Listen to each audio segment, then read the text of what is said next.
Hey guys, what's up? And today I'm gonna do another full-length album review. And since my Gorillaz album review series has ended, and I want to, sort of take a break in the whole, album review series thing. And because of that, I really want to talk about an album that I have listened to about 2 years ago, and it was one of the first few albums that I have listened to in my lifetime that had impressed me so much.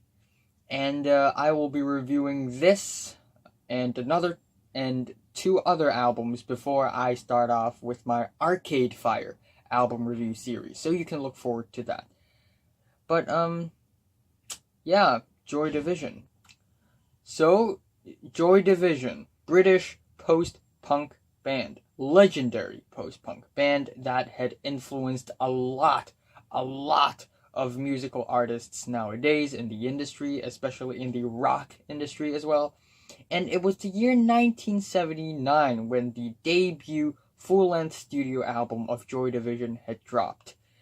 And the reason why this album is considered post-punk is because while it pulls its influences mostly from the 70s punk scene, it's way more experimental, it's way more moody, it's way more indirect, and it combines its own punk sound with other musical genres and other musical styles, and it is deemed as post-punk.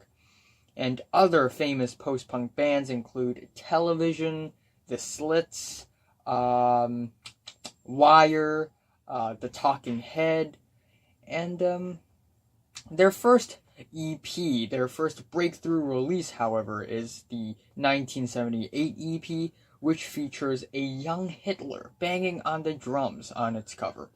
But most of the songs on that EP aren't that outstanding, and they are no way as intensely dark and depressing and moody as the tracks on Joy Division's Unknown Pleasures. While Joy Division's discography is pretty short because of Ian Curtis's unfortunate decline in terms of physical health and mental health especially, but still, their two studio albums, Unknown Pleasures and Closer, are two very, very good albums. And I'm gonna talk about Closer a little bit, even though I'm not gonna review it. Yeah, I enjoy Closer. It's not as good as Unknown Pleasures, but still, it's more ambitious, it's more colorful, and there are a few more popular moments on the album. I guess the vocals don't fit as well on the album as well as on Unknown Pleasures, and it's not as atmospheric or as moody as Unknown Pleasures, but still there are tons of good tunes on Closer. Check out Atrocity Exhibition, amazing opener with very quirky drum beat, Isolation, Hearts and Minds, Colony, and of course 24 Hours. But let's get into Unknown Pleasures. It is truly one of the most unique albums of the history of music, really. And the album cover. First of all, the album cover. Like, this is one of the most iconic and most aesthetically wondrous, yet so dark and uncertain album covers I've ever seen, with the radio waves that the pulsars emit. By the way, if you don't know what a pulsar is, it's basically a star, but after a star had died, it sort of shrinks into a very dense celestial object. But anyway, I'm here to talk about music. Unknown Pleasures is truly moody and dark and deep, with the eerie synths, the minimal and stiff and steady drum beats, the strung out guitars, and the very heavy and driving and emotionally potent bass, and the vocals are very urgent, and there's this very strong sense of nervous tension in Ian Curtis's vocals. And speaking of Ian Curtis's, Ian Curtis is a one-of-a-kind musical artist.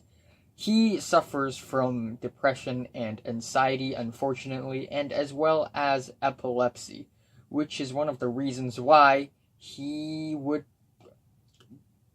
get an epileptic seizure while performing live, and that is one of the most heartbreaking and concerning moments in the history of rock music. But not only that, this album is also filled with reverb and all sorts of sound effects, and it is also produced by Martin Hannett. Is it? Martin Hannett, and his production is very icy, it's very cold-blooded, it really stands out on this album. And all together, with all these instrumentations and sound effects, it just creates this dread, this very heavy and deep pain, this gloominess, this darkness, and this impending doom that not many albums right now can create. So this album is one of a kind. However, this album is a slow burner. It is very cognito and very cerebral. And it took me so many listens in order for me to enjoy the album. So if you listen to the album for the first time, don't expect yourself to like it on the first go. It's gonna take a while. The album starts off strongly with Disorder, which is a track that many indie and post-punk bands nowadays try to imitate so hard, but Disorder is truly the OG track. I've been waiting for a guy to come and take me by the hand. 'Cause these sensations make me feel the pleasures of a normal man. I really love the very simple drums and the very sticky and dancey drum beat and the guitars and the bass. The guitars, they are rather blissful and upbeat, but at the same time there's this dark and mysterious quality to it. And the vocals, they are very ghoulish, they are phantom, and they are kind of tortured. And the lyrics basically deals with a man, the protagonist of the track, wanting normality back in his life. And there's this disorder that's taking his senses and his feelings away, and it's just very dreadful.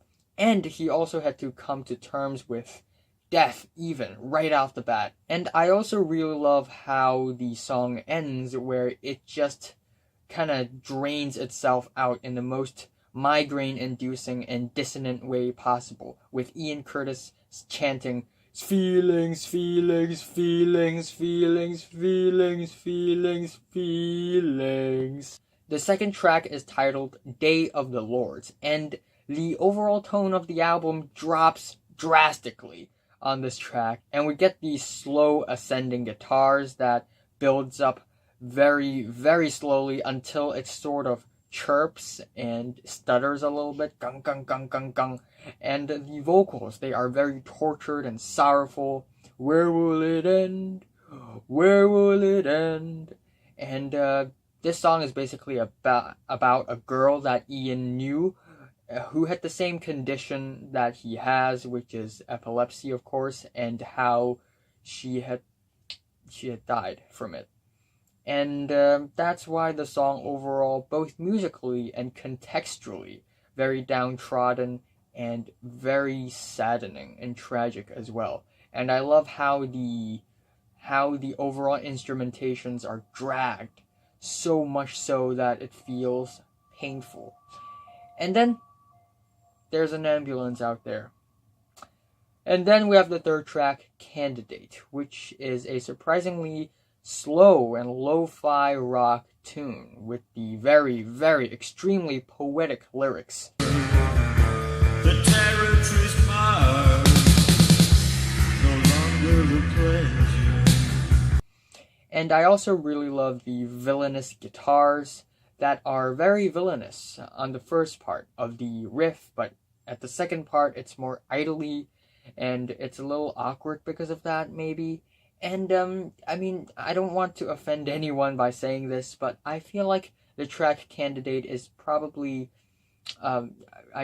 relatively weaker than all the other tracks on the record, but still it doesn't take away from the fact that it's a very creatively written and produced track. The fourth track is titled Insight, with some simple and steady kick drums, but a very, very, I guess, still instrumentals overall.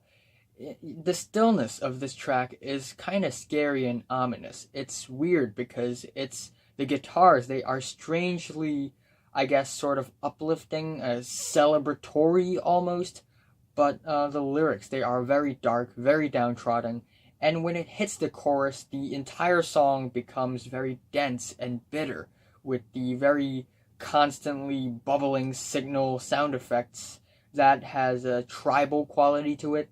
And I remember when we were young. And the album just gets better and better, and we have the track New Dawn Fades. We'll share a drink and step outside, an angry voice and one who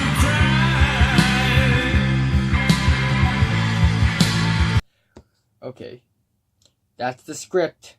And damn, New Dawn Fades. We get these very epic, slow, mournful, and tortured guitars, and the very sad and sharply painful vocals. A change of speed, a change of style. And at first the vocals are kind of slow and they are very, very painful, but then later on it builds up to a very high climax. And it just gets extra sad with the climax. It's like a deep knife wound. It's very painful. And then we also have the track She's Lost Control, which is a very, very special track in the track listing. And She's Lost Control is basically about, once again, similar to the track,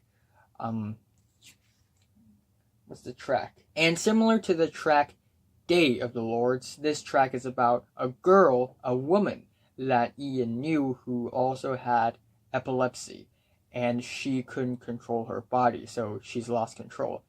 And for some reason, this track is very groovy, fun, and odd, but very dark, and gloomy, and uncertain, and strange, and scary at the same time. The vocals are very ghoulish. I also really love the cyclic drums with the tss percussions. They add so much personality and texture to the track.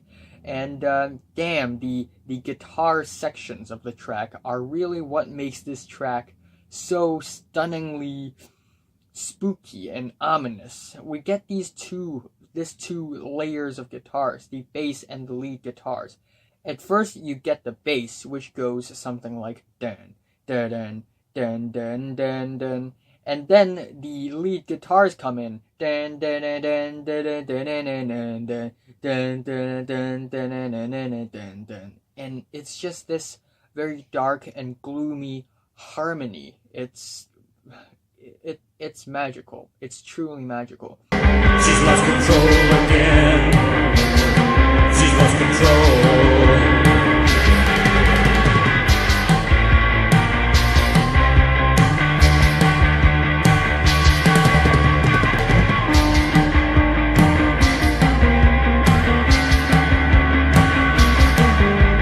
Overall, the tone, it just, I can't explain it. I can't describe it. It feels very risky and anxious. There's this tension to the track. There's this evilness to the track. It's almost as if this track is sinister, but in a fun way.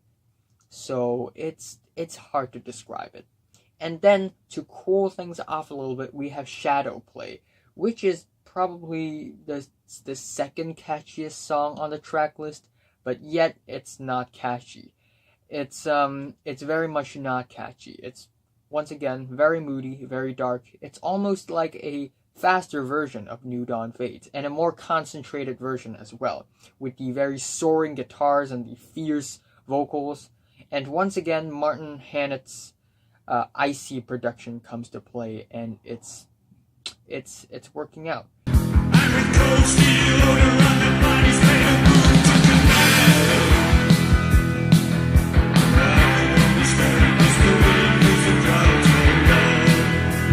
And then we hit the last 3 tracks on the album, starting off with Wilderness, which is sort of an oddball on the track list with the up and down guitars and the echoey, bouncy drums. It really creates this field of sound. It's really intriguing. And I also really love the vocals. They are very disorienting. What did you see there? I saw the same with the toys. What did you see there? I saw the knowledge destroyed. I traveled far and wide through many different times.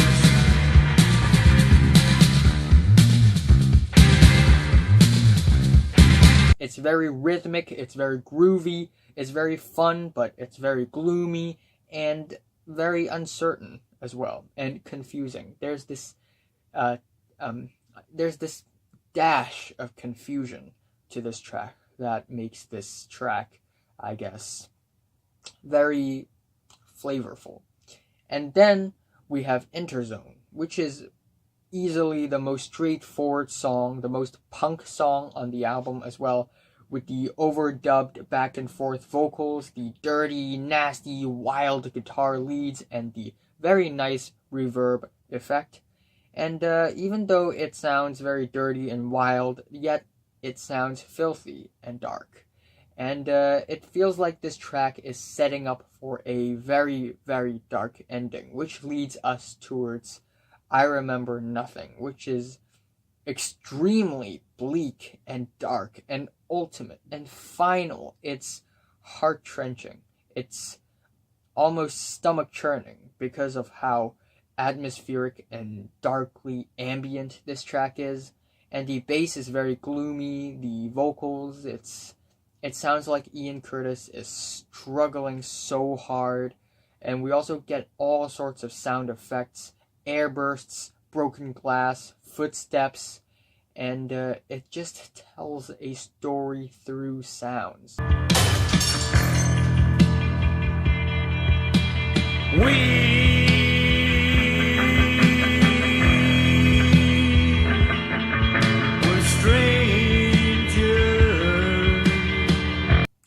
And on this track, Ian Curtis sort of talks about how there were all strangers and how divided people are. And really, this track is isolation and fear in its most terrorizing. Yes, terrorizing. And overall, this is just an impressively dark and depressing and moody album with some of the deepest lows you'll ever find musically. And damn, even my voice is deep now for some reason. And this album, again, it's a slow burner. Not all people will enjoy it on the first go, but it's really emotionally potent. It really transports you to a more dark and clustered dimension where you can't breathe, you're just trapped, and you're sort of in Ian Curtis's mind. And in fact, it's really unfortunate how Ian Curtis had ended up later on in his life, where he basically took his own life. And that is just very, very unfortunate. And he is one of the most unique and distinct and ingenious musical artists, and it's just saddening how he had ended up. And this album, the worst is, I guess my least favorite is Candidate, and my favorite, I have a lot of favorite tracks here. Shadowplay is great, New Dawn Fades is great, She's Lost Control is really, really great, but I don't know, I guess I'd have to stick with Disorder. I am giving Joy Division's Unknown Pleasures a 10 out of 10. So, have you listened to the album from 1 to 10? How much did you rate it? Like if you like it, and subscribe if you want more.